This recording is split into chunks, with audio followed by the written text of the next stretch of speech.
presented by माँ Lakshmi music. प्रेम से बोलिए सरस्वती मैया की। मैया के पाँव में, मैया के पाँव में।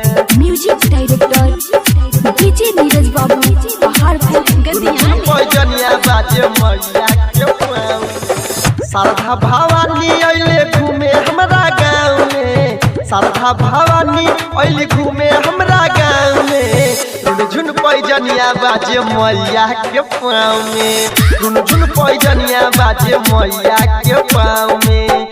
सरस्वती मैया अइली घूमे हमरा गाँव में, सरस्वती मैया अइली घूमे हमरा गाँव में।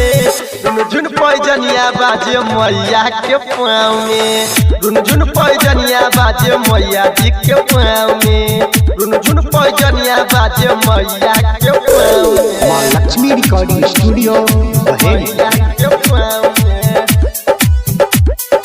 मैया जी के पाँव में। म्यूजिक डायरेक्टर डीजे नीरज बाबू बाहर गदियान पैजनिया बाजे मैया के पाँव। बड़ा जतन से मैया मंदिर बनेने छी, मंदिर बनेने छी, मंदिर बने माई।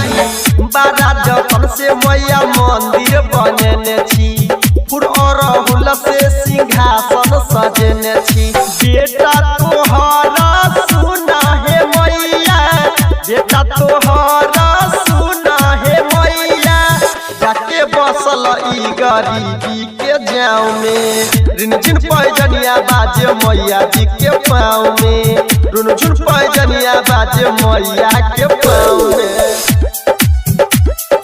मैया के पाँव में,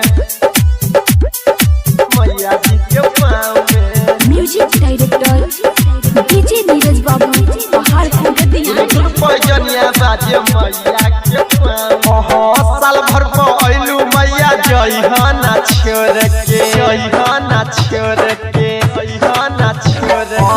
गायक चंदू यादव कह कला जोड़ के, साल भर पर अइलू मैया जइहना छोड़ के। राइटर गुड्डू बाबाली है मैया, राइटर गुड्डू बाबाली है मैया। वो साथे आबे हमरे ही जाँव में, रुनझुन पैजनिया बाजे मैया के पाँव में, रुनझुन पैजनिया बाजे मैया जी के पाँव में। माँ लक्ष्मी रिकॉर्डिंग स्टूडियो बहेड़ी।